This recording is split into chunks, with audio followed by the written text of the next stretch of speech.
நல்ல இல்லறமான வாழ்க்கை, நல்ல பொன் மாளிகை, நல்ல வீடு வாசல் கார் பங்களா எல்லாம் கொடுப்பாராம் உண்மையா வழிபட்ட.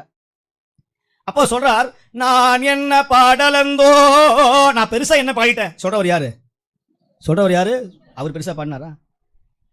மலையார் அருவி திரள் மாமணி உந்தி குளையார கொணந்து எற்றிவோர் பெண்ணை வடபாயால் கலையாரல்குள் கண்ணியராடும் துறையூர் தலைவா உன்னை வேண்டிக் கொள்வேன் தவ நெறியே.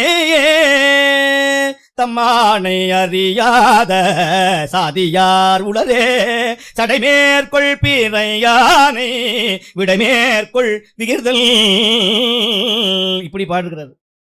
மற்றொரு துணையினி மறுமைக்கும் காணேன் வருந்தலுற்றேன் மரபா வரம் பெற்றேன் சுற்றிய சுற்றமும் துணை என்று கருதேன் துணை என்று நான் தொழப்பட்ட உன் சுடரை முத்தியும் ஞானமும் வானவர் அறிய முறை முறை பல பல நெறிகளும் காட்டி கற்பனை கற்பித்த கடவுளை அடியேன் கழுவலவல நகர் கண்டு கொண்டேனே ஏ செம்பொன்மேனி நிரடிவானே. எத்தனை பதிகம். தில்லை வாழந்த நடமடியார்க்கும் அடியேன். இப்படி பாடியிருக்கிறாரு. எத்தனை பதிகம் சுந்தரர் பாடியிருக்கிறார். குறுகு பாய கொள்ளும் கருவிகள் கரும்புகள் நெருந்த செறிந்த சாறு தூவாய தொண்டு செய்வார் பொன்னார் மேனியனே புலித்தோலை அரை கதைத்து மின்னார் செஞ்சடை மேல் மிளிர்கொன்றை அணிந்தவனே மண்ணே மாமணியே மழபாடியுள் மாணிக்கமே அன்னே உன்னையலால் இனி யாரை நினைக்கேனே.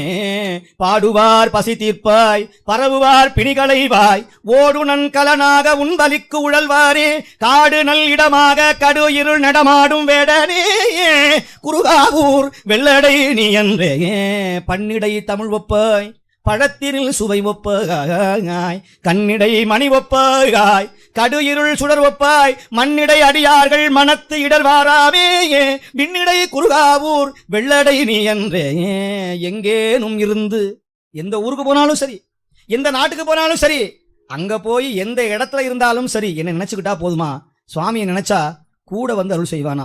எங்கேனும் இருந்து உன் அடியேன் உனை நினைந்தால் அங்கே வந்து என்னோடு உடனாகி இருந்தருளி இங்கே என் வினையை அறுத்திட்டு எனையாலும் கங்கா நாயகனே கழிப்பாலை மேயானே. மீளடிமை உமக்கே ஆளாய் பிறரை வேண்டாதேயே மூடாதீ போர் உள்ளே கனன்று முகத்தால் மிக வாடி ஆளாயிருக்கும் அடியா தங்கள் அல்லல் சொன்ன காயால் வாழாங்கிருப்பீர் திருவாரூரில் வாழ்ந்து போதீரே. இப்படி எத்தனையோ பதிகம் பாடிய சுந்தரர் சொல்றார், நான் என்ன பாடல், நான் பெருசா என்ன பாடிவிட்டேன், நான் என்ன பாடல் அந்தோ நாயினேனை பொருள்படுத்து. ஒரு சின்ன நாய் போன்று இருக்கிற என்ன பொருள்படுத்தி நீ ஏறக்கூடிய ஐராவணம் என்கிற அந்த யானையை எனக்கு அனுப்புறியே சுவாமி. ஐராவணம் ஏறாது ஆண் ஏறி அமரநாடு ஆளாது ஐராவணம் ஏறாது அமரநாடு ஆளாது ஆரூராண்ட என் ஐராவணமே என் அம்மானே என் அருட்கண்ணால் நோக்காதார் அல்லாதாரே. நீ கைலாயத்துல உன்னுடைய காரை எனக்கு அனுப்புறியே சுவாமி. யாராவது அனுப்புவாங்களா அப்படி? சிவபெருமான் அந்த வாகனத்தில் ஏறதே கிடையாதா, சுந்தரருக்காகவே ஸ்பெஷலா வச்சிருக்கிறார். ஆடிக்கார், ஆடி மாசம் அனுப்பினதுனால ஆடிக்கார் 2000 கொம்புகளை உடைய அந்த யானை மேல சுவாமி ஏறது அத்தனையும் விடை வாகனம். செண்டாடும் விடையாய் விடையின் மேல் வருவானே வேதத்தின் பொருளானை அடையில் அன்பு உடையானை யாவர்க்கும் அறிவுண்ணா மடையில் வாழைகள் பாயும் வன் பார்த்தான் பனங்காட்டூர் சடையில் கங்கை தரித்தானே சாராதார் சார்பு என்னே. சுந்தரரே பாடுறார். விடையாரும் கொடியாய் வெறியார் மலர் கொன்றையனே கடியார் பூம்பொழில் சூழ் திரு கற்குடி மண்ணி நின்ற அடிகேல் எம்பெருமான் அடியேனையும் அஞ்சல் என்னே. சுவாமி விடை வாகனத்தை தான் விரும்பி வருவாராம். சுந்தரருக்காகவே இந்த யானையை அனுப்புகிறார் கைலாயத்துல இருந்து. வாணனை வந்து எதிர்கொள்ள மத்த யானை அருள் புரிந்து ஊனுயிர் வேறு செய்தார். கைலாயம் போகணும்னா இந்த உடம்போட போக முடியாது. ஆனா நாயன் மகள் உடம்போட போனாங்க, ஞான உடம்போடு போனாங்க. இந்த உடம்பை ஞானமா மாத்தணும், அது ஒரு பெரிய விஷயம். நாங்க பூரி பொங்கல் உப்புமா இடியாப்பம் வடை ஊர்ல இருக்கிற அத்தனையும் வாய்க்குள்ள போட்டு கேட்டா உள்ளம் பெருங்கோயில் ஊனடம்பு ஆலயம் வள்ளல் பிரானாருக்கு வாய் துர்நாற்றம் அடிக்குது. எங்க வாய் கோபுர வாசல், கோபுர வாசலே கூவ மாதிரி அடிக்குது. இடம் எங்கடா உள்ள சிவபெருமன் நுழைவாரு? சார் நான் 2 தடவை பல்லு ஒழுங்கா வளர்க்குறேன் சார், ரொம்ப தூய்மையா இருக்கு சார். அந்த தூய்மை கிடையாது, உன் வாயினால திருமுறையை பாடணும்பா. காலையில் எழுந்த உடனே கோட்டூர் கொழுந்தே என்று எழுவார்கள், கோட்டூர் கொழுந்தே என்று எழுவார்கள், நீ நிலத்திரை எழிலார்ந்த எழில் பெறுவாரேன்னு சொல்றார். அப்படி கூடாது, என்ன பண்ணணும்? கோட்டூர் கொழுந்தே கோட்டூர் கொழுந்தே கோட்டூர் கொழுந்தே அழுந்தூர் அரசே கொழுநல் கொள்ளேரேங்கிற காலம்பர அது கெட்டாவின்னு பேரு, நம்ம கொட்டாவின்னு மாத்திவிட்டோம். ஒட்டுவார் ஒட்டின்னு பேரு. இவன் என்ன பண்ணுவா, எழுந்த உடனே அப்படியே இந்த 2 கையை அப்படி முறிப்பான், அப்படி அப்படி. அன்னைக்கே மூதேவி வந்து உட்காந்துரும், ஜேஷ்டா தேவி. எழுந்த உடனே என்ன பண்ணணும், நல்ல சிவநாமங்களை சொல்லணும். இல்லை என்ன படுக்க எழுந்த உடனே சுவாமியுடைய படத்தை வச்சுக்கணும் எங்கேயாவது. சில பேர் என்னை பார் யோகம் வரும்னு கழுதையை வச்சிருமா, சில பேர் அவரையே பார்த்துக்குவான். அதுவும் நானும் ஒன்று தான், கழுத மாதிரி தான் உழைக்கிறேன். 40 வருஷமா காலம்பரை எங்கள் வீட்டுக்காரி 4 இட்லி போடுவா. டிஃபன் பாக்ஸில் கொஞ்சோண்டு குழம்பு கொஞ்சம் சாப்பாடு ஒன்றா கிளறி டப்பாவில் வைக்க வேண்டியது, நேராக வண்டியை முறுக்க வேண்டியது, நேராக வண்டி எங்கேயும் நிற்காது, நேராக ஆஃபீஸ் போக வேண்டியது, உட்காந்துக்க வேண்டியது. சாயங்காலம் ஆச்சுன்னா நேராக கிளம்பி வர வேண்டியது. இப்படியே 40 வருஷம் செக்கு மாடு மாதிரி ஆஃபீஸுக்கும் வீட்டுக்கும் அங்கேயும் இங்கேயும். ஏதாவது ஒரு சிவத்தலை யாத்திரை போனோமா, ஒரு அடியாரோட மகிழ்ச்சியாக இருந்தோமா, கேட்டால் குடி அரைச்சி போச்சு, வயசாகி போச்சு. வாழ்க்கை இன்பமாக அனுபவிக்கணும், நிறைய யாத்திரை போகணும், நிறைய அடியாரோட சேரணும், லீவை போட்டு ஜாலியாக இருக்கணும், ஆனந்தமாக இருக்கணும், சம்பாதிச்சுக்கலாம். ஆனால் திரும்ப இந்தியாவில் பிறக்க முடியாது, திரும்ப தமிழ்நாட்டில் பிறக்க முடியாது. அடுத்த பிறவி ருவாண்டாவிலையோ எத்தியோப்பியாவிலையோ ஜப்பான்லையா இல்லை புழுவா கடல்லையா சங்கா பிறக்க வைக்கிறாரா, நத்தையா பிறக்க வைக்கிறாரா, நண்டா பிறக்க வைக்கிறாரா, கழுதையா பிறக்க வைக்கிறாரா, சிங்கமா பிறக்க வைக்கிறாரா, பாம்பா பிறக்க வைக்கிறாரா அப்படின்னு நமக்கு தெரியாது. அந்த அப்பனுக்கு தெரியும், உள்ள ஆடிக்கொண்டிருக்கிறானே அவனுக்கு தெரியும், எல்லாம் தெரியும்டா எனக்கு. அதோ அந்த அம்மா பார்த்தியா அடுத்த பிள்ளை ஆமையா பிறக்க வைக்க போறேன் அப்படின்னு பார்க்க வைக்கிறாரு. அந்த அம்மா அப்படிதான் ஆமை மாதிரியே இருக்கு. அதுவும் அங்கே உட்காந்துருக்காரு பாரு, அவருக்கு அடுத்த பிறவியில் காட்டில் குஜராத்தில் கீர் காட்டில் நல்ல சிங்கமாக பிறக்க வைக்க போகிறேன். 10 வருஷம் பிறப்பாரு, அப்புறம் நேராக சர்க்கஸில் ஆரம்பிச்சிருவேன். எல்லாம் அவருக்கு தெரியும்.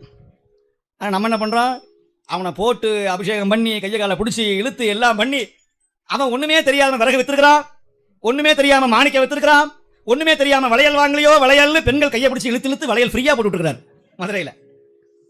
அப்படி வளையெல்லாம் விற்றுருக்கிறான், பன்றிக்கு பால் கொடுத்துருக்கிறான் பரமன். இப்படியெல்லாம் அற்புதம் செய்த நம்முடைய சிவன் எளிவந்த பிரான். சுந்தரர் சொல்றார், பட்ட வார்த்தை பட நின்ற வார்த்தை வாராமே தவிர பணிப்பானே. இதை பேப்பர்ல எழுதி வச்சுக்கணும். என்ன அவர் அப்படி சொல்லிக்க கூடாதுங்க. ஃபேஸ்புக்கில் ஒரு கமாண்டு போட்டார் பாருங்க, 2 நாளாக எனக்கு சாப்பாடே இறங்கலை, எனக்கு ப்ரெஷர் ஆகிடுச்சு, என்னை பற்றி தப்பா எழுதிட்டாரு, ஐயோ அட பாவி. அவன் பேசுனா உனக்கு என்னடா, உன் ரிமோட்டை அவன்கிட்டயே தர்ற, நீயே பொம்மையா மாறுற, அவர் தான் உன்னை கேட்குறாரா? நாங்கெல்லாம் என்ன பண்ணணும்னா நித்யானந்த சாமி மாதிரி மாறி இருந்தோம். நோ சூடு நோ சொரணை. சுந்தரர் மாதிரி சிவபெருமான் மாதிரி, சுந்தரா நீ என்ன எத்தனை திட்டுனா எனக்கு சூடு சொரணை எதுவுமே இல்லடான்னு பெருமான் சொன்னாரு. அந்த மாதிரி மற்றவன் பேச்ச கேட்டீங்கன்னா உங்க வாழ்க்கையில நீங்க வளரவே முடியாது, உயரவே முடியாது. குறை சொல்லுவான், சொல்லிட்டே இருக்கட்டும், நல்ல விமர்சனம் பண்ணட்டும், என்ன வேணாலும் பண்ணட்டும், நல்லதே செய்யுங்க. எத்தனை பேர் உங்களை கத்தியை எடுத்து வந்தாலும் கூட அது மழுங்கி உருகி போகுமே தவிர, அப்படிதான் மெய்ப்பொருள் மாதிரி கத்தியில குத்தினா கூட அவன் ஜெயிக்க மாட்டான். அப்ப கூட நம்முடைய தொண்டு தான் ஜெயிக்குமே தவிர அவன் தோத்தவன் தான். அவன் சொல்லிக்கலாம், என்னால அவர் விழுந்தாரு, என்னாலதான் அவர் வீணா போனாரு, அந்த ஆசை இருக்கலாம். ஆனால் வெற்றி யாருக்கு, சைவத்துடைய எழுச்சி யாருக்குன்னு சொன்னா அது நமக்கு தான்.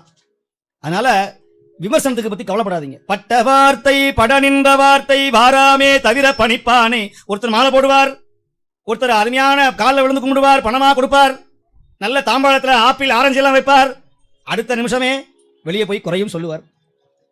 சில பேர் இதே மாலை நாளைக்கு எப்படி கல்லு மாலையா வரலாம், செருப்பு மாலையா வரலாம், எது வந்தாலும். ஏன் சுவாமியா அப்படிதான், சுவாமிக்கே பாருங்க, தேவர்கள் கற்பக பூமாரியை கொட்டி வழிபாடு செய்யறாங்க, சாக்கிய நாயனார் கல்லிலேயே அடிச்சு வழிபாடு செய்யறார், அர்ஜுனன் அம்புனாலே அடிக்கிறான் படார் படார்னு.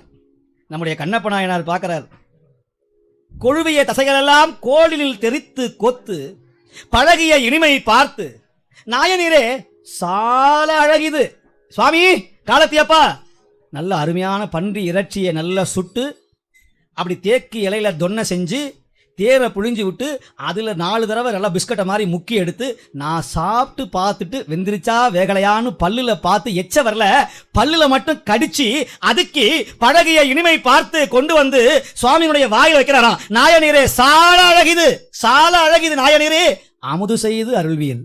சுவாமி ஏத்துக்கிட்டாரா இல்லையா? ஏத்துக்கிட்டார். சுவாமி ஏத்துக்கிட்டார். அங்கிருந்து வர்றார், வாய் நிறைய தண்ணீர், தீர்த்தமா. அது எப்படியா? இப்ப பூஜை பண்ணி விட்டமே கலச தீர்த்தம், இதை விட புண்ணியமானதான். ஏன்? பொன்முகலி ஆற்றில் எடுத்து தன் வாயில நிரப்பிக் கொண்டார். காலத்தியப்பனை பார்த்தார். மனசுக்குள்ள எப்படி பூஜை பண்றதுன்னு தெரியாது. அந்த அந்த எச்சில் தீர்த்தத்தை சுவாமி மேல உமிழ்ந்தாராம். உமிழ்ந்தார். தன் சடையில இருக்கிற பூவை எப்படி தலையை ஆட்டினார், பூ விழுந்தது. சுவாமி மேல இருந்த பழைய பூக்களை எல்லாம் செருப்பு காலிலேயே தள்ளுறார். பின்னால் 6வது நாள் அதே செருப்பு காலில் கொண்டு போய் சுவாமியுடைய கன்னத்தில் அப்படி ஓங்கி வைக்கிறார். அது ஒரு புலவர் பாடினார், வில்லால் அடித்ததற்கோ காலால் உதைத்ததற்கோ கல்லால் அடித்ததற்கோ வெக்கினீர், அதுக்கெல்லாம் சூடு சொரணை வராமல் இருந்தியப்பா, இன்னைக்கு என்கிட்ட ஏன் கோச்சுக்கிறேன்னு கேட்கிறார். அடியார்கள் எப்படி செய்தாலும் அரண் பொறுத்து கொள்ளுவான். நீங்க அன்போட பெருமான போய் அவரே இவனே சொன்னா கூட சிவனே சிவனேன்னு சொல்றியாடான்னு கேட்பாரு. ஆனா அன்பு இல்லாம சொல்றார் அப்பர் பெருமான், கரும்பு பிடித்தவர் காயப்பட்டார், இரும்பு பிடித்தவர் இன்புறப்பட்டார். என்னங்க இது? கரும்பு பிடிச்சவங்க தாங்க இன்புறப்படணும், இரும்பு பிடிச்சவங்க எப்படி சார் இன்புறப்படணும்? கரும்பும் இரும்பும் 2 சேட வார்த்தை. கரும்பு, இது இரும்பு. கரும்பை சாப்பிடலாம், இரும்பை சாப்பிட முடியுமா? கரும்பை மிஷினை விட்டா ஜூஸ் வரும், இரும்பை விட்டா என்ன ஆகும்? மிஷின் 2ஆ உடஞ்சு போயிடும். அப்போ சண்டிகேஸ்வரர் பார்த்தார், அவர் இரும்பை பிடிச்சார். எதை பிடிச்சாரு? கோடாரிய. ஆனா பிடிச்ச நோக்கம் எது? சிவபூசை, பெருமான் மீது அன்பு. இப்ப கரும்பு யார் பிடிச்சா? காமன் பிடிச்சான். கரும்பை எடுத்தான். என்ன பண்றான்? ஆணவத்துல, நான் யார் தெரியுமா? சிவபெருமானுடைய தவத்தையே கலைக்க போறவேங்கிற ஆணவத்துல கரும்பு வில்ல எடுத்து அடிச்சான். நெற்றிக்கண்ணால் அவனை எரித்தான் ஈசன். ஆக எடுக்கிற பொருள் வேறதான், ஆனா நோக்கம் வேறையா போச்சு. அதனால அவன் எரிந்தான். இவருக்கு சண்டீசர் பதவி வழங்கினார். யாம் உண்டனவும் உடுப்பனவும் சூடுவனவும் உனக்காக தந்தோம் என்று சொன்னார்.